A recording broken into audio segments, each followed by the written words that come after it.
ഇന്ന് പരിശുദ്ധമായ ബലിപെരുന്നാൾ രണ്ടാമത്തെ ദിവസം, അതായത് അയ്യാമുത്ത ശരീക്കിൻ്റെ ആദ്യത്തെ ദിവസവുമാണ്. ഇന്ന് വളരെയധികം ശ്രേഷ്ഠതയുള്ള സമയങ്ങളിലൂടെയാണ് നമ്മൾ പോകുന്നത്. ഇന്ന് എന്തൊക്കെ കാര്യങ്ങൾ ശ്രദ്ധിക്കേണ്ടതുണ്ട്, ഏതൊക്കെ ദുആ പറയേണ്ടതുണ്ട്, നമ്മൾ ഏത് ദിക്റാണ് ഏറ്റവും കൂടുതൽ പറയേണ്ടത്, അതേത് ദിക്റാണ്? ഒരു മനുഷ്യൻ പെരുന്നാളിൻ്റെ ദിവസം ഏറ്റവും കൂടുതൽ പറയേണ്ടത് തക്ബീറാണ്. തക്ബീർ പറയണം. എന്താണ് ഈ തക്ബീർ? തക്ബീർ പറഞ്ഞാൽ കിട്ടുന്ന പ്രതിഫലം എന്താണ്? ഏതൊക്കെ സന്ദർഭങ്ങളിലാണ് തക്ബീർ പറയേണ്ടത്? 15ഓളം സന്ദർഭങ്ങളിൽ തക്ബീർ പറയൽ പ്രത്യേകം സുന്നത്താണ്. വിശദമായി തക്ബീറുമായി ബന്ധപ്പെട്ട വലിയൊരു ചർച്ച തന്നെ നമുക്ക് ഈ വീഡിയോയിലൂടെ കേൾക്കാം. അയ്യാമുത്ത ശരീക്കിൻ്റെ ദിവസങ്ങളാണ് ഇന്നും നാളെയും മറ്റന്നാളും. പല ഉമ്മമാരും ചോദിക്കുന്നു, ഉസ്താദ് എന്താണ് ഈ അയ്യാമുത്ത ശരീക്ക്, എന്താണ് ആ വാക്കിൻ്റെ അർത്ഥം? ഒന്ന് ഞങ്ങൾക്ക് മനസ്സിലാകുന്ന ഭാഷയിൽ ഒന്ന് പറഞ്ഞു തരുമോ എന്ന് ചോദിക്കുന്ന പല ആളുകളുമുണ്ട്. എല്ലാവർക്കും മനസ്സിലാകുന്ന ഭാഷയിൽ എന്താണ് അയ്യാമുത്ത ശരീക്ക്, ആ ദിവസങ്ങളിൽ എന്തൊക്കെയാണ് ചെയ്യേണ്ടത്, ശ്രദ്ധിക്കേണ്ടത്, പറയേണ്ടത്, മനസ്സിലാക്കേണ്ടത്, വിശദമായി ഈ വീഡിയോയിൽ കേൾക്കാം. റമളാൻ അല്ലാത്ത ഏത് മാസങ്ങളിലും നമുക്ക് സുന്നത്ത് നോമ്പ് പിടിക്കാവുന്നതാണ്. പക്ഷേ 5 ദിവസങ്ങളിൽ നോമ്പ് പിടിക്കൽ ഹറാമാണ്. നോമ്പ് പിടിക്കൽ കുറ്റകരമാണ്. അല്ലാഹു തആല ഹറാമാക്കിയ നോമ്പ് പിടിക്കാൻ പാടില്ലാത്ത 5 ദിവസങ്ങൾ ഏതൊക്കെയാണ്? അതിൻ്റെ കാരണം എന്താണ്? വിശദമായി കേൾക്കാം. ഇന്നലെ ബലിയെറുക്കാത്ത ആളുകളുണ്ട്. ഇന്നത്തേക്ക് മാറ്റിവെച്ചു, അല്ലെങ്കിൽ നാളത്തേക്ക്, അല്ലെങ്കിൽ മറ്റന്നാളത്തേക്ക് മാറ്റിവെച്ച ആളുകളുണ്ടാകും. അവരുടെ ശ്രദ്ധയിലേക്ക് ഒരു കാര്യം പറയുകയാണ്. ഉളഹിയത്തുമായി ബന്ധപ്പെട്ട് നമ്മൾ ചില കാര്യങ്ങൾ ശ്രദ്ധിച്ചാൽ വലിയ പ്രതിഫലങ്ങൾ കിട്ടുന്ന ഒരു അമലുണ്ട്. ഏതാണ് ആ കാര്യം?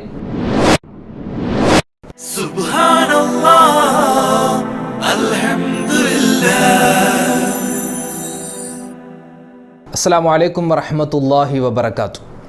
ബിസ്മില്ലാ വൽഹംദുലില്ലാ അസ്സലാത്തു വസ്സലാമു അലാ റസൂലില്ലാ വഅലാ ആലിഹി വസ്വഹ്ബിഹി അജ്മഈൻ, അമ്മാ ബഅദ്. സ്നേഹ ബഹുമാനം നിറഞ്ഞ മുഅ്മിനീങ്ങളെ, പരിശുദ്ധമായ ഹജ്ജ് കർമ്മം ജീവിതത്തിൽ ഒരുപാട് വട്ടം ചെയ്യുവാനും, അതുപോലെ തന്നെ ഈ വർഷം നമ്മളിൽ നിന്നും ഹജ്ജിന് പോയ ഹാജിമാർ, ഹജ്ജുമ്മമാർ, അവർ ചെയ്തിട്ടുള്ള ഹജ്ജും അള്ളാഹു സ്വീകരിക്കുമാറാവട്ടെ, കബൂലാക്കുമാറാവട്ടെ. ആരെല്ലാം ദുആരക്കാൻ പറഞ്ഞിട്ടുണ്ടോ, അള്ളാഹു അവരുടെയും നമ്മുടെയും മനസ്സിലുള്ള ഹലാലായ മുറാദുകൾ ഹാസിലാക്കുമാറാവട്ടെ, ആമീൻ. ഇന്ന് പരിശുദ്ധമായ രണ്ടാം പെരുന്നാളാണ്. അയ്യാമുത്ത ശരീക്കിൻ്റെ ദിവസമാണ്. അപ്പോൾ ആദ്യം നമുക്കെടുക്കാം, ഇന്ന് രണ്ടാം പെരുന്നാളാണ്. നമുക്ക് മുസ്ലിമീങ്ങൾക്ക് 2 പെരുന്നാളുകളാണ്. ഒന്ന് ഈദുൽ ഫിത്ർ, 2 ഈദുൽ അദ്ഹ. ഈദുൽ ഫിത്ർ എന്ന് പറഞ്ഞാൽ വിശുദ്ധമായ റമളാനിൻ്റെ 30 ദിവസവും നോമ്പെടുത്ത് ശവ്വാൽ 1 നമ്മൾ ആഘോഷിക്കുന്ന ചെറിയ പെരുന്നാൾ. ചെറിയ പെരുന്നാൾ എന്ന് നമ്മൾ മലയാളത്തിൽ പറയും, കൊച്ചു പെരുന്നാൾ. അതുപോലെ തന്നെ ഈദുൽ അദ്ഹ, വലിയ പെരുന്നാൾ, വലിയ പെരുന്നാൾ എന്നൊക്കെ ഈ ഹജ്ജ് മാസത്തിലെ പെരുന്നാളുമായി ബന്ധപ്പെട്ട് പറയാറുണ്ട്. അതായത് ചെറിയ പെരുന്നാൾ എന്ന് പറഞ്ഞാൽ ഒറ്റ ദിവസത്തെ പെരുന്നാളാണ്. ആ ഒറ്റ ദിവസം, അതായത് ശവ്വാൽ 1, ആ ശവ്വാൽ 1ൻ്റെ സുബഹി മുതൽ അതുപോലെ തന്നെ മഗ്രിബ് വരെ നീണ്ടു നിൽക്കുന്ന ആ ഒരു പെരുന്നാൾ. എന്നാൽ ഈ ഈദുൽ അദ്ഹ, അതായത് നമ്മളിപ്പോൾ നിലനിൽക്കുന്ന ഹജ്ജ് പെരുന്നാൾ എന്നും പറയാറുണ്ട്. ഹജ്ജ് പെരുന്നാൾ, ഈ പെരുന്നാൾ 4 ദിവസമാണ്. അതായത് ദുൽഹിജ്ജ മാസം 10, 11, 12, 13 ഈ 4 ദിവസം നീണ്ടു നിൽക്കുന്ന പെരുന്നാൾ ആയതുകൊണ്ട് വലിയ പെരുന്നാൾ, വലിയ പെരുന്നാൾ എന്നൊക്കെ സാധാരണ നമ്മൾ മലയാള ഭാഷയിൽ അങ്ങനെ പറയാറുണ്ട്. ശരിക്കും ബലി പെരുന്നാൾ എന്നാണ്. ബലി പെരുന്നാൾ, ബലിയറുക്കുന്ന പെരുന്നാൾ ആയതുകൊണ്ട് ബലി പെരുന്നാൾ, ഈദുൽ അദ്ഹ എന്നാണ് സാധാരണ പറയേണ്ടത്. പിന്നെ വലിയ പെരുന്നാൾ, വലിയ പെരുന്നാൾ എന്നൊക്കെ പറയാറുണ്ട്. എന്ത് പറഞ്ഞാലും കുഴപ്പമൊന്നും ഇല്ല. അപ്പോൾ അൽഹംദുലില്ലാ, നമ്മളെല്ലാവരും ഇന്നലെ ആണുങ്ങളൊക്കെ പള്ളിയിൽ പോയി, പെണ്ണുങ്ങളൊക്കെ, സ്ത്രീകളൊക്കെ വീട്ടിൽ തന്നെ പെരുന്നാൾ നിസ്കരിക്കാൻ പ്രത്യേകം ശ്രദ്ധിച്ചവരാണ്. അവർ ജമാഅത്തായി നിസ്കരിച്ചവരുണ്ട്, ഒറ്റക്ക് നിസ്കരിച്ചവരുണ്ട്. അതുപോലെ തന്നെ ഇന്നലെ നമ്മുടെ വീടുകളിലും മഹല്ല് പള്ളികളിലും ഒരുപാട് ഉദ്ഹിയ മൃഗങ്ങളെ അറുത്തിട്ടുണ്ട്. ഇന്നും അറുക്കുന്നവരുണ്ട്, നാളെ അറുക്കുന്നവരുണ്ട്, മറ്റന്നാൾ അറുക്കുന്നവരുണ്ട്. മറ്റന്നാൾ മഗ്രിബിൻ്റെ സമയം, അതായത് അസറിന് ശേഷമുള്ള ആ ഒരു ടൈം വരെയാണ് നമുക്ക് ഉദ്ഹിയത്ത് അറുക്കാനുള്ള നിർദ്ദേശിക്കപ്പെട്ടിട്ടുള്ള സമയം. അതിൻ്റെ അപ്പുറം കടന്നു പോകാൻ പാടില്ല. അപ്പോൾ പിന്നെ ഉദ്ഹിയത്ത് അറുത്ത ആ ഒരു പ്രതിഫലം അള്ളാഹുവിൻ്റെ ഭാഗത്ത് നമുക്ക് കിട്ടുകയില്ല. അപ്പോൾ പറഞ്ഞു വന്നത്, ഇന്ന് രണ്ടാം പെരുന്നാളാണ്. ദുൽഹിജ്ജ മാസത്തിൻ്റെ ആദ്യത്തെ പെരുന്നാൾ കഴിഞ്ഞു, ഇന്നലെയായിരുന്നു. ഇത് രണ്ടാം പെരുന്നാൾ ദിവസമാണ്, അതായത് അയ്യാമുത്ത് തശ്രീക്കിൻ്റെ ദിവസമാണ്.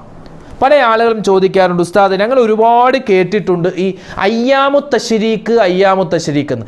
എന്താണ് ആ വാക്കിൻ്റെ അർത്ഥം? എന്താണ് അതുകൊണ്ട് ഉദ്ദേശിക്കുന്നത്? ദുൽഹിജ്ജ 11, 12, 13. ഇന്ന് ദുൽഹിജ്ജ 11 നാളെ ദുൽഹിജ്ജ 12 മറ്റന്നാൾ ദുൽഹിജ്ജ 13. ഈ 3 ദിവസത്തിനും പറയുന്ന പേരാണ് അയ്യാമുത്ത് തശ്രീക്ക് എന്ന്.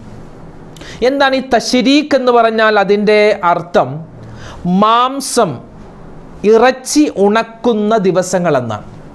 പണ്ടുള്ള കാലത്ത്, ഇപ്പോഴത്തെ കാലത്തെ പറ്റിയല്ല, പണ്ടുള്ള കാലത്ത് വലിയ പെരുന്നാളിൻ്റെ അന്ന്, ഈദുൽ അദ്ഹയുടെ അന്ന് ഒട്ടകത്തെയും അതുപോലെ മറ്റ് മാടുകളെയും ആടുകളെയൊക്കെ അറുത്ത് മാംസം, ഉദ്ഹിയ്യത്തിൻ്റെ മാംസം വിതരണം ചെയ്ത് ആളുകൾ എന്തു ചെയ്യും? കഴിക്കാനുള്ളതൊക്കെ പാകം ചെയ്യാനുള്ളത് മാറ്റിവെച്ച് ബാക്കിയുള്ളത്, അന്ന് ഫ്രിഡ്ജില്ലാത്ത കാലമാണ്, ബാക്കിയുള്ളത് ഉണക്കിയിട്ടാണ് സൂക്ഷിക്കുക. ഏകദേശം ഒരു 10-20 വർഷം മുമ്പ് നമ്മുടെ നാട്ടിലുമൊക്കെ അങ്ങനെ ഉണ്ടായിരുന്നു. പിന്നെ ഫ്രിഡ്ജിൻ്റെ കടന്നു വരവോട് കൂടിയാണ് ആ ഉണക്കുന്ന പരിപാടി നിർത്തിയിട്ട് പിന്നെ കിട്ടുന്ന ഇറച്ചിയെല്ലാം നേരെ ഫ്രിഡ്ജിൽ കൊണ്ടുപോയി വെക്കുന്നത്. അങ്ങനെ വെക്കുന്നതുകൊണ്ട് കുഴപ്പമൊന്നുമില്ല കേട്ടോ. അങ്ങനെ വെക്കൽ ഹറാമാണോ അല്ലെങ്കിൽ കറാഹത്ത് അങ്ങനെയൊന്നുമില്ല, ഫ്രിഡ്ജിൽ വെക്കാം, കുഴപ്പമൊന്നുമില്ല. പറഞ്ഞു വന്നത് ഈ അയ്യാമുത്ത് തശ്രീക്ക് എന്ന് പറഞ്ഞാൽ ഇറച്ചി ഉണക്കുന്ന ദിവസങ്ങളെന്നാണ്. അതായത് ദുൽഹിജ്ജ 10 അന്ന്, വലിയ പെരുന്നാളിൻ്റെ അന്ന് കിട്ടുന്ന ഉദ്ഹിയ്യത്തിൻ്റെ ഇറച്ചി, അത് 11, 12, 13 കുറച്ച് ഇറച്ചി എന്ത് ചെയ്യും? ഉണക്കാൻ വെച്ചിട്ട് അതൊക്കെ സൂക്ഷിച്ച് ഭാവിയിലേക്ക് വരുന്ന ദിവസങ്ങളിൽ എടുക്കാൻ വേണ്ടി സൂക്ഷിച്ചു വെക്കുന്ന, അങ്ങനെ ഇറച്ചി ഉണക്കുന്ന ദിവസമായതുകൊണ്ടാണ് അയ്യാമുത്ത് തശ്രീക്ക് എന്ന് അതിൻ്റെ പേര് വരാനുള്ള കാരണം. അപ്പോൾ ഇന്ന് അയ്യാമുത്ത് തശ്രീക്കിൻ്റെ 1ാമത്തെ ദിവസമാണ്. ഇന്ന് ദുൽഹിജ്ജ 11. അയ്യാമുത്ത് തശ്രീക്കിൻ്റെ ദിവസമാണ്. ദുആക്ക് ഇജാബത്തുള്ള ദിവസമാണ്. ഒരുപാട് ദിക്റുകൾ പറയേണ്ട ദിവസമാണ്. സ്വലാത്തുകൾ അധികരിപ്പിക്കേണ്ട ദിവസമാണ്. തക്ബീർ പറയേണ്ട ദിവസമാണ്. അറഫ ദിവസം മുതൽ, അതായത് സുബ്ഹി മുതൽ നമ്മൾ എന്തു പറയാൻ തുടങ്ങി? തക്ബീർ പറയാൻ തുടങ്ങി. ഓരോ ഫർദ് നിസ്കാരത്തിന് ശേഷവും സുന്നത്ത് നിസ്കാരത്തിന് ശേഷവും അതല്ലാത്ത സമയത്തൊക്കെ നമ്മൾ എന്ത് പറഞ്ഞിട്ടുണ്ട്? തക്ബീർ പറഞ്ഞിട്ടുണ്ട്. ഇനി 4ാം പെരുന്നാൾ മഗ്രിബിന് മുമ്പ്, അതായത് അസർ വരെ നമുക്ക് ഈ തക്ബീർ ഇങ്ങനെ പറഞ്ഞുകൊണ്ടിരിക്കൽ പ്രത്യേകം സുന്നത്താണ്. എൻ്റെ ഉമ്മമാർ പ്രത്യേകം ശ്രദ്ധിക്കണം. ആണുങ്ങളിപ്പോൾ പള്ളിയിൽ പോകുമ്പോൾ അവിടെ നിസ്കാരങ്ങൾക്ക് ശേഷം ഇമാം ഉസ്താദ് പറഞ്ഞു കൊടുക്കും, അവരെ ഏറ്റു ചൊല്ലാറുണ്ട്. പക്ഷെ പല ഉമ്മമാരും ഈ കാര്യം മറന്നുപോലും പോയിട്ടുണ്ടാവും. അങ്ങനെയല്ല, നിങ്ങളുടെയൊക്കെ ഓരോ നിസ്കാരത്തിന് ശേഷവും ആ നിസ്കാരപ്പായലിൽ ഇരുന്നിട്ട് നിങ്ങൾക്ക് കേൾക്കാൻ പറ്റുന്ന ആ ശബ്ദത്തിൽ ഈ ഒരു തക്ബീർ പറയേണ്ടതുണ്ട്. നിസ്കാരത്തിന് ശേഷം മാത്രമല്ല, മീൻ മുറിക്കുമ്പോഴും പാത്രം കഴുകുമ്പോഴും അടിച്ചു വാരുമ്പോഴും വാഷിംഗ് മെഷീനിൽ തുണിയിടുമ്പോഴും എന്തെല്ലാം കാര്യങ്ങൾ ചെയ്യുമ്പോഴും ഈ തക്ബീർ നിങ്ങൾക്ക് പറയാവുന്നതാണ്. ബാത്റൂമിൽ ഒഴിച്ച് ബാക്കി ഏത് സമയത്തും പറയാം. വുളു വേണമെന്നില്ല, അതുപോലെ തന്നെ ശുദ്ധി വേണമെന്നില്ല. നിസ്കാരമില്ലാത്ത ആളുകൾക്കും ഒക്കെ ഈ തക്ബീർ പറയാവുന്നതാണ്. അപ്പോൾ തക്ബീർ മറന്നു പോവണ്ട. പിന്നെ തക്ബീറിൻ്റെ നമ്മൾ അറിഞ്ഞിരിക്കേണ്ട 15 പ്രത്യേകതകളാണ്. ഏതൊക്കെ സന്ദർഭങ്ങളിലാണ് തക്ബീർ പറയൽ സുന്നത്തായിട്ടുള്ളത്? തക്ബീർ പറഞ്ഞാൽ കിട്ടുന്ന പ്രതിഫലം എന്താണ്? ആദ്യമായി പറയട്ടെ, ഒരു മുസ്ലിമിനെ സംബന്ധിച്ചിടത്തോളം ഈ ദുൽഹിജ്ജ മാസത്തിൽ അവനിക്ക് 5 പെരുന്നാളാണ്. 1ാമത്തെ പെരുന്നാൾ ദിവസം എന്ന് പറഞ്ഞാൽ അത് ദുൽഹിജ്ജ 9 അറഫയുടെ ദിവസം. അറഫയുടെ ദിവസം സത്യം പറഞ്ഞാൽ പെരുന്നാളാണെന്നാണ്. കാരണം അന്ന് ലക്ഷക്കണക്കിന് കോടിക്കണക്കിന് വരുന്ന ആളുകളെ അല്ലാഹു തആല നരകത്തിൽ നിന്നും മോചിപ്പിക്കുന്ന ഒരു ദിവസമാണ്. മാത്രമല്ല അറഫ ദിവസത്തിൽ നമ്മൾ അള്ളാഹുവിലേക്ക് ദുആ ചെയ്താൽ എന്ത് ദുആയും അള്ളാഹു സ്വീകരിക്കുന്ന ഒരു ദിവസമാണ്. അത് കഴിഞ്ഞുപോയി. അള്ളാഹു തആല നമ്മളിൽ നിന്നും കബൂലാക്കുമാറാവട്ടെ. അപ്പോൾ ദുൽഹിജ്ജ 9 പെരുന്നാൾ ദിവസമാണ്. ദുൽഹിജ്ജ 10 അതും പെരുന്നാൾ ദിവസമാണ്. ദുൽഹിജ്ജ 11, ദുൽഹിജ്ജ 12, ദുൽഹിജ്ജ 13. അപ്പോൾ ഈ 5 ദിവസവും എന്താണ്? പെരുന്നാൾ ദിവസങ്ങളാണ്. ഈ 5 ദിവസങ്ങളിലും നമ്മൾ ചെയ്യുന്ന ഇബാദത്തുകൾക്ക് വലിയ പ്രതിഫലമാണ് അള്ളാഹു നൽകുക. ചെറിയ സുന്നത്തായ അമലുകൾക്ക് പോലും വലിയ ഇരട്ടി പ്രതിഫലങ്ങൾ അള്ളാഹു വാഗ്ദാനം ചെയ്തിട്ടുള്ള, മുത്ത് റസൂൽ നമുക്ക് പറഞ്ഞു തന്നിട്ടുള്ള ഒരു വലിയ സുന്ദരമായ സമയങ്ങളിലൂടെയാണ് നമ്മൾ പോകുന്നത്. അതുകൊണ്ട് ചെറിയ അമലാവട്ടെ വലിയ അമലാവട്ടെ നമ്മൾ നിസ്സാരപ്പെടുത്താൻ പാടില്ല. തക്ബീർ, അല്ലാഹു അക്ബർ, അല്ലാഹു അക്ബർ, അല്ലാഹു അല്ലാഹു അക്ബർ ലാ ഇലാഹ ഇല്ലല്ലാഹു അല്ലാഹു അക്ബർ അല്ലാഹു അക്ബർ വലില്ലാഹിൽ ഹംദ്. തക്ബീറിനെ പറ്റി നബി സല്ലല്ലാഹു അലൈഹി വസല്ലമ തങ്ങൾ പറയുന്നത് അഹബ്ബുൽ കലാം ഇലല്ലാഹി തആല അത്തക്ബീർ. അല്ലാഹുവിന് ഏറ്റവും കൂടുതൽ ഇഷ്ടമുള്ള വാക്കുകളിൽ ഒരു വാക്കാണ് തക്ബീർ. അല്ലാഹുവിനെ വാഴ്ത്തി പറയുക, പുകഴ്ത്തി പറയുക, തക്ബീർ. അത് പല രൂപത്തിൽ പറയാം. അല്ലാഹു അക്ബർ എന്ന് പറയാം, അതും തക്ബീറാണ്. അത് നമ്മൾ സാധാരണ ദിവസങ്ങളിൽ പറയാറുണ്ട് അല്ലാഹു അക്ബർ. പ്രത്യേകിച്ച് നിസ്കാരങ്ങൾക്ക് ശേഷം സുബ്ഹാനല്ലാഹ് അൽഹംദുലില്ലാഹ് അല്ലാഹു അക്ബർ അല്ലാഹു അക്ബർ അല്ലാഹു അക്ബർ നമ്മൾ പറയാറുണ്ട്, അതും തക്ബീറാണ്. ഈ പെരുന്നാളിൻ്റെ ദിവസങ്ങളിൽ, അതായത് മിനിഞ്ഞാന്നും ഇന്നലെയും ഇന്നും നാളെയുമൊക്കെ നമ്മൾ തക്ബീർ പറയുമ്പോൾ ഈ രൂപത്തിലാണ് പറയേണ്ടത്. നമുക്കറിയാം അല്ലാഹു അക്ബർ അല്ലാഹു അക്ബർ അല്ലാഹു അക്ബർ. അതായത് തക്ബീറിൻ്റെ മുഴുവൻ ഭാവങ്ങളും രൂപങ്ങളും അടങ്ങിയിട്ടുള്ള ആ തക്ബീർ പറയാൻ പ്രത്യേകം ശ്രദ്ധിക്കുക. ഇനി ഒരു മനുഷ്യൻ തക്ബീർ പറഞ്ഞാൽ അവനിക്ക് കിട്ടുന്ന പ്രതിഫലം എന്താണ്? ഒരു മനുഷ്യൻ തക്ബീർ പറയുമ്പോൾ ആ തക്ബീറിൻ്റെ ശബ്ദം കേൾക്കുന്ന മുഴുവൻ വസ്തുക്കളും അവനിക്ക് വേണ്ടി പാപമോചനം തേടുമെന്ന് മഹാന്മാരായ ഉലമാക്കൾ നമുക്ക് പഠിപ്പിച്ചു നൽകുന്നു. പിന്നെയോ തീർന്നില്ല, ഇനിയുമുണ്ട് ഒരുപാട് പ്രതിഫലങ്ങൾ. തക്ബീർ എന്ന് പറഞ്ഞാൽ അത് പറയുന്തോറും അള്ളാഹുവിന് ആ പറയുന്ന മനുഷ്യനോട് ഇഷ്ടമുണ്ടാകുമെന്നാണ്, അള്ളാഹുവിൻ്റെ ഇഷ്ടഭാചനമാകും. അള്ളാഹു തൗഫീക്ക് നൽകട്ടെ. മാത്രമല്ല തക്ബീർ എന്ന് പറഞ്ഞാൽ അത് സ്വർഗത്തിലേക്കുള്ള ടിക്കറ്റാൻ, എളുപ്പവഴിയാൻ. മറന്നു പോവണ്ട, തക്ബീർ പറഞ്ഞാൽ ഒരുപാട് ഗുണങ്ങളുണ്ട്. തക്ബീറിൻ്റെ 15 പ്രത്യേകതകൾ നമ്മളെല്ലാവരും അറിഞ്ഞിരിക്കണം. ഒന്നാമത്തേത്, അള്ളാഹുവിൻ്റെ ഔന്നിത്യത്തെ വിളംബരം ചെയ്യുന്ന വചനമാണ് തക്ബീർ. അല്ലാഹു അക്ബർ. എന്തെങ്കിലും ഒരു സന്തോഷം ഉണ്ടായാൽ, അല്ലെങ്കിൽ എന്തെങ്കിലും ഒരു അത്ഭുതപ്പെടുത്തുന്ന കാര്യമുണ്ടായാൽ, അല്ലെങ്കിൽ ആരെങ്കിലും നമ്മൾ അനുമോദിക്കുകയാണ്, അല്ലെങ്കിൽ എന്ത് സന്തോഷ വാർത്ത നമ്മൾ കേട്ടാൽ അപ്പോൾ പറയണം തക്ബീർ. അള്ളാഹുവിൻ്റെ ഔന്നിത്യത്തെ വിളംബരം ചെയ്യുന്ന വാക്കാണ് തക്ബീർ. രണ്ടാമത്തേത്, ധർമ്മസമരങ്ങളിലെ വിപ്ലവ വാക്യമാണ് തക്ബീർ. അല്ലേ, നമ്മൾ പണ്ട് മദ്രസകളിൽ ഈ നബിദിനത്തിൻ്റെ ഘോഷയാത്ര ഉണ്ടാകും, ഇപ്പോഴും ഉണ്ട്. ആ ഘോഷയാത്രകളിലൊക്കെ നമ്മൾ പറയുന്ന ഒരു മുദ്രാവാക്യമുണ്ട്, കൂലു തക്ബീർ അല്ലാഹു അക്ബർ. കൂലു തക്ബീർ, നിങ്ങൾ തക്ബീർ പറയുക. അപ്പോൾ എന്താ പറയുക? അല്ലാഹു അക്ബർ. ബോലോ തക്ബീർ അല്ലാഹു അക്ബർ. ഹമാരേ തക്ബീർ അല്ലാഹു അക്ബർ. ചെറിയ കുട്ടികൾ അല്ലാഹു അക്ബർ അല്ലാഹു അക്ബർ പറഞ്ഞു പോകാറുണ്ട്. അതായത് ബദറിലും അതുപോലെ ഉഹദിലും ഒക്കെയായി ധർമ്മസമരങ്ങളിൽ നബി സല്ലല്ലാഹു അലൈഹി വസല്ലമ തങ്ങളും സ്വഹാബിമാരും ഏറ്റവും കൂടുതൽ പറഞ്ഞിട്ടുള്ള വാക്ക് തക്ബീറാണ്. അല്ലാഹു അക്ബർ എന്ന വാക്കാണ്. മൂന്നാമത്തെ പ്രത്യേകത, തക്ബീർ ഇല്ലാതെ ഒരു ബാങ്കുവിളിയുമില്ല. ലോകത്ത് എവിടെയൊക്കെ ഏതൊക്കെ വഖത്തുകൾക്ക് ആര് ബാങ്ക് വിളിച്ചാലും ആദ്യം പറയുന്നത് അല്ലാഹു അക്ബർ അല്ലേ? ബാങ്ക് വിളിയുടെ ഭൂരിഭാഗവും തക്ബീർ തന്നെയാണ്. നാലാമത്തേത്, തക്ബീർ ഇല്ലാതെ ഒരു നിസ്കാരവുമില്ല എന്നാണ്. അല്ലേ, 4 റക്അത്ത് ളുഹർ നിസ്കാരം അല്ലാഹു തആലക്ക് വേണ്ടി ഞാൻ നിസ്കരിക്കുന്നു, അല്ലാഹു അക്ബർ. അവിടെ ആദ്യം പറയുന്നത് തക്ബീറാണ്. റുകൂഇലേക്ക് പോകുമ്പോൾ തക്ബീറാണ്. അതുപോലെ തന്നെ സുജൂദിലേക്ക് പോകുമ്പോൾ തക്ബീർ, സുജൂദിൽ നിന്നും എഴുന്നേൽക്കുമ്പോൾ തക്ബീർ, വീണ്ടും സുജൂദിലേക്ക് പോകുമ്പോൾ തക്ബീർ. ഒക്കെ നിസ്കാരത്തിൽ ഭൂരിഭാഗവും നമ്മൾ മറ്റ് അമലുകളിലേക്ക് പോകുമ്പോൾ പറയുന്നത് തക്ബീറാൻ. അഞ്ചാമത്തെ പ്രത്യേകത, റമളാനിൻ്റെ നോമ്പ് തുടങ്ങുമ്പോഴും അവസാനിക്കുമ്പോഴും നമ്മൾ എന്തു പറയുന്നു? തക്ബീർ പറയുന്നു. അതായത് റമളാനിൻ്റെ പിറ കണ്ടു എന്നറിഞ്ഞാൽ നമ്മൾ പറയേണ്ട ഒരു ദിക്റുണ്ട്. ആ ദിക്റിൻ്റെ തുടക്കം നമ്മൾ പറയുന്നത് അല്ലാഹു അക്ബർ അല്ലാഹുമ്മ അഹില്ലഹു അലൈനാ ബിൽ അംനി വൽ ഈമാനി വസ്സലാമത്തി വൽ ഇസ്ലാമി വതൗഫീഖ് ലിമാ തുഹിബ്ബു വതർളാ റബ്ബുനാ വറബ്ബുകല്ലാഹ്. അവിടെ ആദ്യം പറയുന്നത് അല്ലാഹു അക്ബർ എന്ന ആ ഒരു തക്ബീറാണ്. അതുപോലെ തന്നെ നോമ്പ് അവസാനിച്ചാലും പറയണം. റമദാൻ 30 അല്ലെങ്കിൽ റമദാൻ 29 ദിവസം കഴിഞ്ഞ് പിറ കാണും, അല്ലെങ്കിൽ നാളെ പെരുന്നാളാണെന്ന് അറിയുമ്പോൾ തന്നെ നമ്മൾ പറയുന്നു അല്ലാഹു അക്ബർ അല്ലാഹു അക്ബർ അല്ലാഹു അക്ബർ. അപ്പോൾ നോമ്പിൻ്റെ തുടക്കവും അവസാനവും തക്ബീറുണ്ട്. ആറാമത്തെ പ്രത്യേകത, ഹജ്ജിൻ്റെ കർമ്മങ്ങളിലും തക്ബീറുണ്ട്. തൊവാഫ് തുടങ്ങുമ്പോൾ, സഫാ മർവക്കിടയിൽ നടക്കുമ്പോൾ, അറഫയിൽ ചെല്ലുമ്പോൾ, ജംറകളിൽ കല്ലെറിയുമ്പോൾ, ബലിയെറുക്കുമ്പോൾ, ബലിമൃഗത്തെ കാണുമ്പോഴൊക്കെ തക്ബീർ പറയുന്നു. അല്ലാഹു അക്ബർ അല്ലാഹു അക്ബർ എന്നായ തക്ബീർ പറയുന്നു. ഏഴാമത്തേത്, പെരുന്നാൾ ദിവസങ്ങളിലും അതുപോലെ തന്നെ പെരുന്നാളിൻ്റെ ഖുതുബയിലുമൊക്കെ തക്ബീർ പറയുന്നുണ്ട്. പെരുന്നാളിൻ്റെ ദിവസം, അതായത് ചെറിയ പെരുന്നാളിൻ്റെ തലേന്ന് തുടങ്ങി മഗ്രിബ് തുടങ്ങി നമ്മൾ ഇശാ, സുബഹി, ആ ചെറിയ പെരുന്നാളിൻ്റെ ഈദുൽ ഫിത്തർ, ചെറിയ പെരുന്നാളിൻ്റെ ഖുതുബ, അതായത് ഖുതുബ നിർവഹിക്കാൻ ഖത്തീബ് മിമ്പറിൽ കയറുന്ന സമയം വരെ നമുക്ക് ആ തക്ബീർ പറയൽ സുന്നത്താണ്. ബലി പെരുന്നാൾ ദിവസങ്ങളിൽ 5 ദിവസം, അറഫയും കൂട്ടി 5 ദിവസങ്ങളിലും തക്ബീർ പറയൽ പ്രത്യേകം സുന്നത്താണ്. പിന്നെ ഖുതുബ, പെരുന്നാളിൻ്റെ 2 ഖുതുബകൾ, ഒന്നാമത്തെ ഖുതുബ തുടങ്ങുന്നതിന് മുമ്പ് 9 പ്രാവശ്യവും രണ്ടാമത്തെ ഖുതുബ തുടങ്ങുന്നതിന് മുമ്പ് 7 പ്രാവശ്യം അതുപോലെ തന്നെ തക്ബീർ പറയൽ സുന്നത്തുണ്ട്. ഖത്തീബുമാർ അത് പറയാറുണ്ട്. എട്ടാമത്തേത്, ബലിമൃഗത്തെ കാണുമ്പോൾ പറയൽ സുന്നത്താൻ. 9-ാമത്തേത്, വിശുദ്ധമായ ഖുർആൻ കഴിഞ്ഞാൽ ഏറ്റവും ശ്രേഷ്ഠതയുള്ള 4 വാക്കുകളാണ്. ആ 4 വാക്കുകളിൽ ഒരു വാക്കാണ് തക്ബീർ.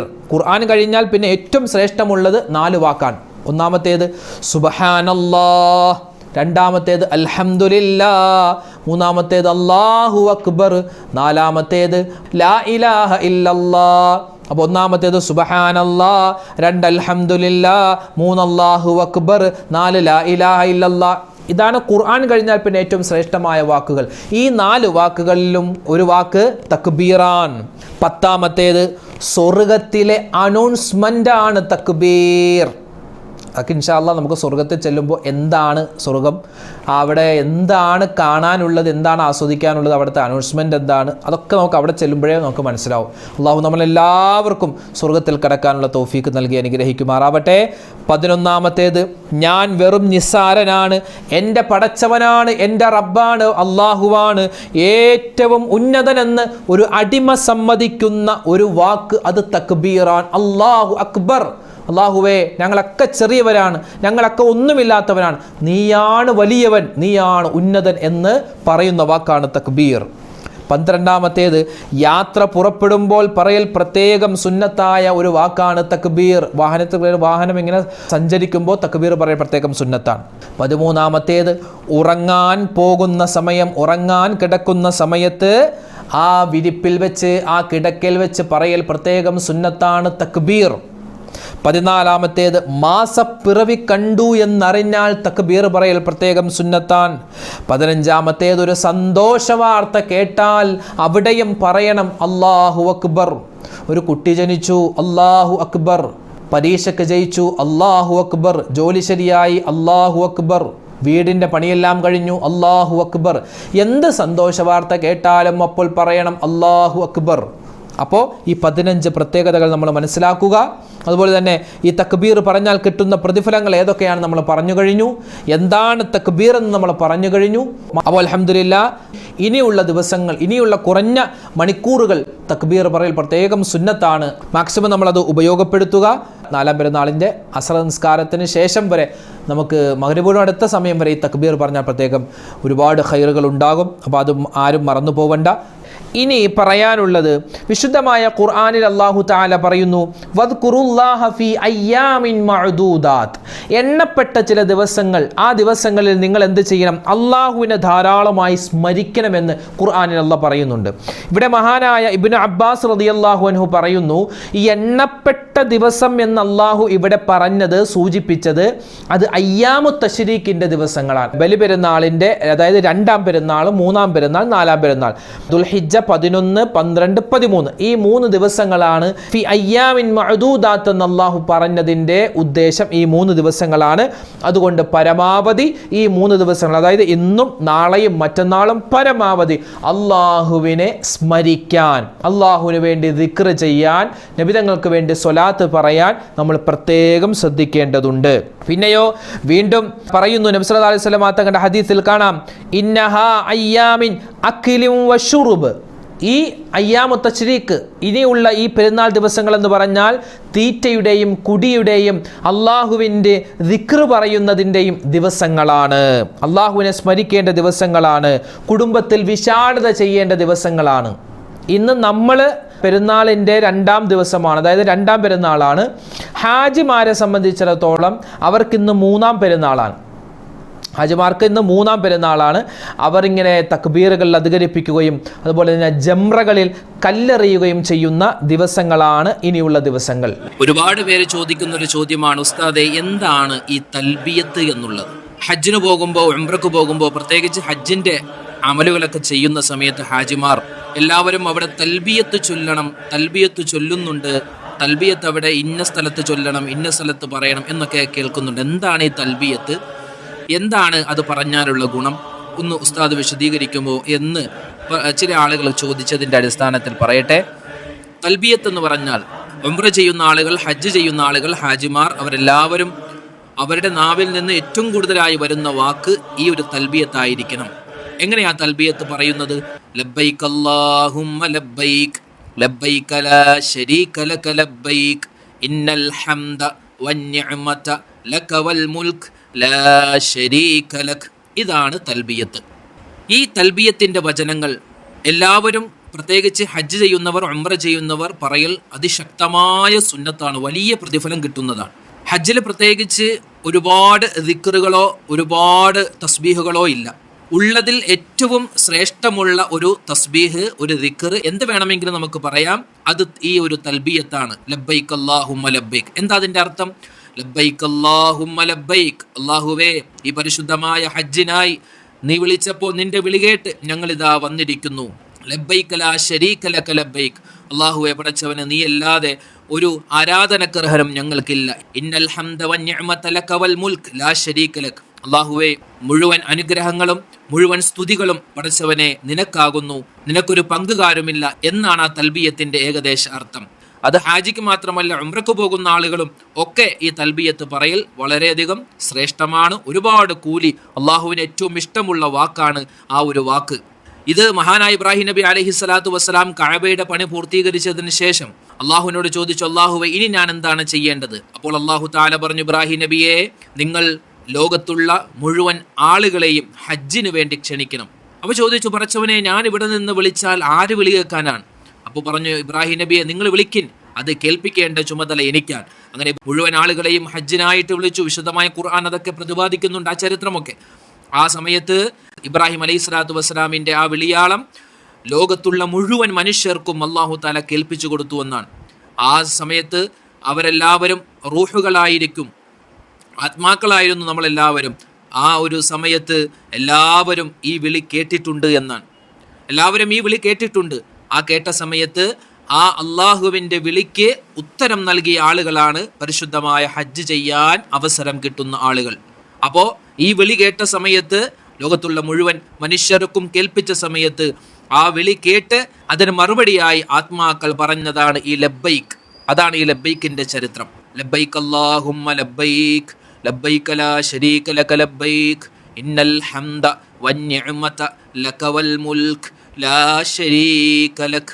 ഹാജിമാരെ സംബന്ധിച്ചിടത്തോളം അവര് നാളെ മിനയിൽ നിന്നും മക്കയിലേക്ക് പോകും. മക്കയിൽ വിദാഇന്റെ തവാഫ് എല്ലാം കഴിഞ്ഞ് പിന്നീട് ഇനിയുള്ള ദിവസങ്ങൾ അവർ ഘട്ടം ഘട്ടമായി നാട്ടിലേക്ക് മടങ്ങുന്ന ദിവസങ്ങളാണ് വരാനുള്ളത്.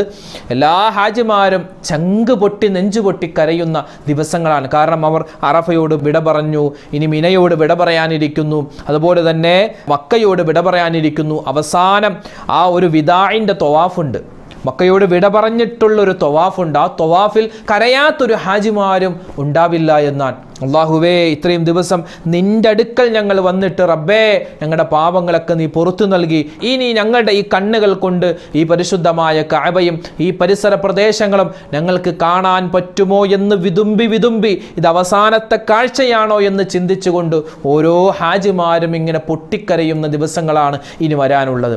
അപ്പോൾ ആ സമയത്ത് നമ്മൾ എന്ത് ചെയ്യുക? അവരോട് ഐക്യദാർഢ്യം പ്രഖ്യാപിച്ചുകൊണ്ട് തക്ബീറുകൾ കൊണ്ട് അവരോട് നമ്മൾ ചേർന്ന് നിൽക്കേണ്ട ഒരു ആവശ്യകത നമുക്കെല്ലാവർക്കുമുണ്ട്. അതുകൊണ്ട് തക്ബീർ പരമാവധി നമ്മൾ വർദ്ധിപ്പിക്കുക. പിന്നെ പറയേണ്ടത് ഒരു ദിക്റുണ്ട്. അതേത് ദിക്റാണ്? അൽഹംദുലില്ലാഹി അലാ കുല്ലി ഹാൽ. ഈ ദിക്ർ മറന്നു പോവണ്ട.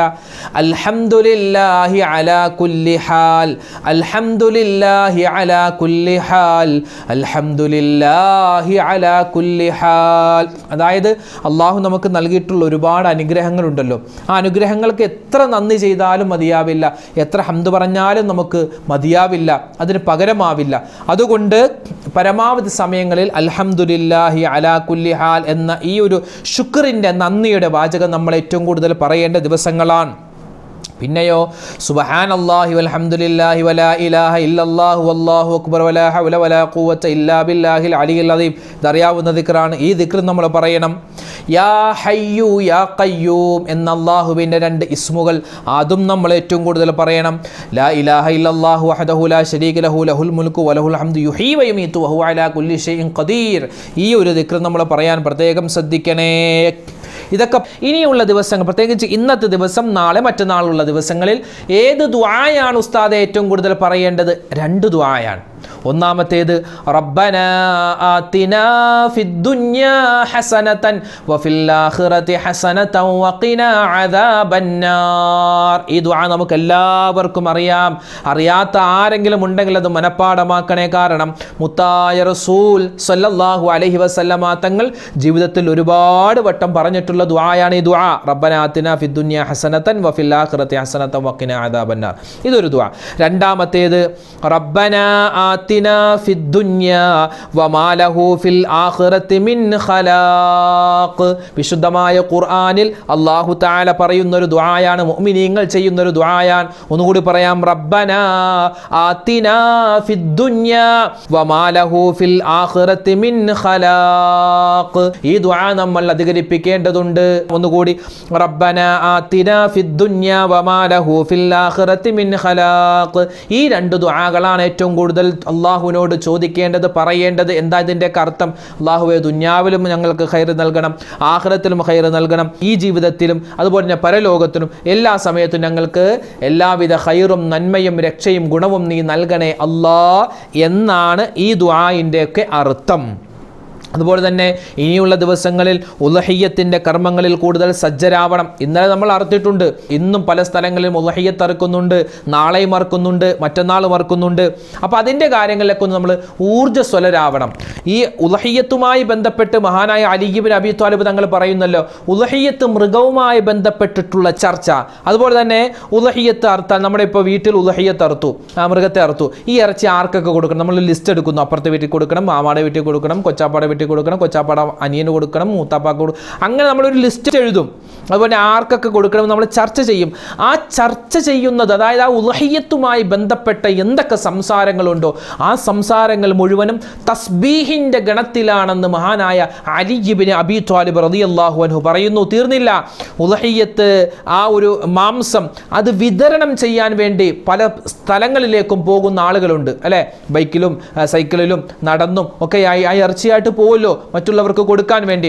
ആ പോകുന്ന പോക്കിൽ അവൻ ചവിട്ടുന്ന ഓരോ ചവിട്ടടിക്കും അല്ലാഹു തആല അവൻ്റെ പദവികൾ സ്വർഗത്തിൽ ഉയർത്തുമെന്നും മഹാനായ അലി ഇബ്നു അബീ ത്വാലിബ് റളിയല്ലാഹു തആല അൻഹു നമുക്ക് പറഞ്ഞു തരുകയാണ്. അപ്പോൾ അതുകൊണ്ട് ഉളഹിയ്യത്തിൻ്റെ കാര്യങ്ങളിലൊക്കെ നമ്മളൊന്ന് സജീവമാവുക. എല്ലാ സമയത്തും നമ്മൾ പരമാവധി ദിക്ർ വർദ്ധിപ്പിക്കുക. ഭക്ഷണം കഴിക്കുന്ന സമയത്ത് ദിക്റുണ്ട്, ബിസ്മില്ല പറയണം, ശേഷം അൽഹംദുലില്ലാ പറയണം. അതുപോലെ തന്നെ ബാത്റൂമിൽ കയറുമ്പോഴുള്ള സുന്നത്തുകൾ, പള്ളിയിൽ പ്രവേശിക്കുമ്പോഴുള്ള ദിക്റുകൾ, വീട്ടിൽ കയറുമ്പോൾ ആയത്തുൽ കുർസി ഓതുക, അതുപോലെ തന്നെ ബിസ്മില്ലാഹിർ റഹ്മാനിർ റഹീം പറഞ്ഞു കയറുക, അതുപോലെ വാഹനത്തിൽ കയറുമ്പോഴുള്ള ദിക്റുകൾ, ദുആകൾ, ഇങ്ങനെ എന്ത് ചെയ്താലും എന്തൊക്കെ ദിക്റുകളുണ്ടോ, ആ എന്തൊക്കെ തസ്ബീഹുകളുണ്ടോ അതൊക്കെ ഈ ദിവസങ്ങളിൽ പറയാൻ പ്രത്യേകം ശ്രദ്ധിക്കുക. പിന്നെ നബി സല്ലല്ലാഹു അലൈഹി വസല്ലം തങ്ങളുടെ ഹദീസ് പഠിച്ച പണ്ഡിതന്മാർ പറഞ്ഞു തരുന്നു, 5 ദിവസങ്ങളിൽ നോമ്പ് ഹറാമാണ്. 5 ദിവസങ്ങൾ നോമ്പ് പിടിക്കൽ ഹറാമാണ്. ഒന്നാമത്തെ ദിവസം ചെറിയ പെരുന്നാൾ, അതായത് ശവ്വാൽ 1 ചെറിയ പെരുന്നാൾ ദിവസം നോമ്പ് പിടിക്കൽ ഹറാമാണ്. രണ്ടാമത്തേത് ബലി പെരുന്നാൾ, അതായത് ദുൽഹിജ്ജ 10 എന്ന്, അതായത് ഇന്നലത്തെ ദിവസം ബലി പെരുന്നാളിൻ്റെ ആ ദിവസം നോമ്പ് പിടിക്കൽ ഹറാമാണ്. പിന്നെയുള്ള 3 ദിവസങ്ങൾ ഏതൊക്കെ ദിവസങ്ങളാണ്? ദുൽഹിജ്ജ 11, 12, 13, അതായത് അയ്യാമു തശ്രീഖിൻ്റെ ദിവസങ്ങൾ, അതായത് ഇന്ന്, നാളെ, മറ്റന്നാൾ. ഈ 3 ദിവസങ്ങൾ, മൊത്തം 5 ദിവസം. ഈ 5 ദിവസങ്ങളും മുഅ്മിനീങ്ങൾക്ക് പെരുന്നാളിൻ്റെ ദിവസമാണ്. അന്ന് നോമ്പ് പിടിക്കൽ പാടില്ല, ഹറാമാണെന്ന് മഹാന്മാരായ ഉലമാക്കൾ നമുക്ക് പറഞ്ഞു തരുകയാണ്. അപ്പോൾ അതുകൊണ്ട് ഈമാൻ കയറിയിട്ട് ഇന്ന് നോമ്പ് പിടിച്ചേക്കാം, നാളെ നോമ്പ് പെരുന്നാളല്ല അപ്പോൾ നോമ്പ് പിടിച്ചേക്കാം, വലിയ പുണ്യമുള്ള കാര്യമായി എന്ന് പറഞ്ഞാൽ ആരും നോമ്പ് പിടിക്കാൻ നിൽക്കണ്ട. ഇനി നോമ്പ് പിടിക്കാൻ പറ്റുന്നത് വരുന്ന ദുൽഹിജ്ജ 14 അന്ന് നമുക്ക് ഇൻഷാ അല്ലാഹ് നോമ്പ് പിടിക്കാം. അപ്പോൾ അക്കിലിൻ്റെ, കഴിക്കലിൻ്റെ, അതുപോലെ തന്നെ കുടിക്കലിൻ്റെ, ഹറാമായത് മാറ്റിയിട്ട് ഹലാലായ ഭക്ഷണം, ഹലാലായ പാനീയമൊക്കെ കുടിക്കുന്നതിൻ്റെയും കഴിക്കുന്നതിൻ്റെയും അതുപോലെ അള്ളാഹുവിനെ ദിക്ർ പറയുന്നതിൻ്റെയും ദിവസങ്ങളിലൂടെയാണ് നമ്മൾ കടന്നു പോകുന്നത്. അൽഹംദുലില്ലാ, അള്ളാഹു സുബ്ഹാനഹു വ തആല നമ്മൾ ഈ പറഞ്ഞതും കേട്ടതുമായ കാര്യങ്ങൾ ജീവിതത്തിൽ അമൽ ചെയ്യാനുള്ള തൗഫീക്ക് നൽകുമാറാവട്ടെ. അൽഹംദുലില്ലാ, ഇതുപോലുള്ള വ്യത്യസ്തമായ അറിവുകൾ നിറഞ്ഞ വീഡിയോ നിങ്ങളുടെ മൊബൈലിൽ നോട്ടിഫിക്കേഷൻ ലഭിക്കുന്ന നമ്മുടെ ചാനൽ മറക്കാതെ സബ്സ്ക്രൈബ് ചെയ്യുക. ഈ പറയുന്ന കാര്യങ്ങൾ നിങ്ങൾ കേൾക്കുന്നതോടൊപ്പം തന്നെ മറ്റുള്ളവരിലേക്ക് ഒരാളിലേക്ക് എത്തിച്ചു കൊടുത്താൽ, ഒരാളിലേക്ക് ഷെയർ ചെയ്ത് കൊടുത്താൽ അൽഹംദുലില്ലാ അത് വലിയ ഖൈറാൻ. കാരണം അവരും ഈ പറയുന്ന കാര്യങ്ങൾ കേട്ട് ജീവിതത്തിൽ അമൽ ചെയ്താൽ പറഞ്ഞ നമുക്കും ഗുണമാണ്, ഇതിൻ്റെ അണിയറ പ്രവർത്തകർക്കും ഗുണമാണ്, അതുപോലെ ഷെയർ ചെയ്ത നിങ്ങൾക്കും വലിയ പ്രതിഫലമാണ്. അല്ലാഹു തആല നമ്മളെല്ലാവരെയും കബൂലാക്കുമാറാവട്ടെ. ഈ വർഷം ഹജ്ജിന് പോയിട്ടുള്ള മുഴുവൻ ഹാജിമാരുടെ, ഹജ്ജുമ്മമാരുടെ ഹജ്ജിനെ അല്ലാഹു തആല സ്വീകരിക്കുമാറാവട്ടെ. 20 ലക്ഷത്തോളം ഹാജിമാരാണ് ഹജ്ജിന് വന്നതെന്നാണ്. അൽഹംദുലില്ലാ, നമുക്കും അടുത്ത വർഷം ഈ ലക്ഷക്കണക്കിന് വരുന്ന ഹാജിമാരിൽ ഒരാളായി മാറാൻ അള്ളാഹു നമുക്ക് വിധി നൽകി അനുഗ്രഹിക്കുമാറാവട്ടെ. നമ്മുടെ കമൻറ്റുകളിൽ ആരെല്ലാം എന്തെല്ലാം ദുആ വസിയത്തുകൾ പറയുന്നുണ്ടോ എല്ലാവരുടെയും ഹലാലായ മുറാദുകൾ അള്ളാഹു ഹാസിലാക്കുമാറാവട്ടെ. രോഗങ്ങൾക്ക് അള്ളാഹു ശിഫാ നൽകി അനുഗ്രഹിക്കുമാറാവട്ടെ. നമ്മുടെ എല്ലാവരുടെയും ആഖിബത്ത് നന്നാക്കി തന്ന് അനുഗ്രഹിക്കുമാറാവട്ടെ. പെട്ടെന്നുള്ള മരണങ്ങൾ, അപകട മരണങ്ങൾ, മോശപ്പെട്ട മരണങ്ങളെ തൊട്ട് അള്ളാഹു നമ്മളെല്ലാവരെയും കാക്കുകയും മരിക്കുന്ന സമയത്ത് ഈമാൻ സലാമത്തായി എല്ലാവരുടെയും പൊരുത്തത്തോടെ സ്വർഗത്തിൻ്റെ ചിത്രം കണ്ട് മരിക്കുന്നവരുടെ കൂട്ടത്തിൽ അള്ളാഹു ഉൾപ്പെടുത്തുമാറാവട്ടെ. നമ്മളിൽ നിന്ന് മരണപ്പെട്ടു പോയ മുഴുവൻ ആളുകൾക്കും അള്ളാഹു മഗ്ഫിറത്തും മർഹമത്തും നൽകി അനുഗ്രഹിക്കട്ടെ. ആമീൻ.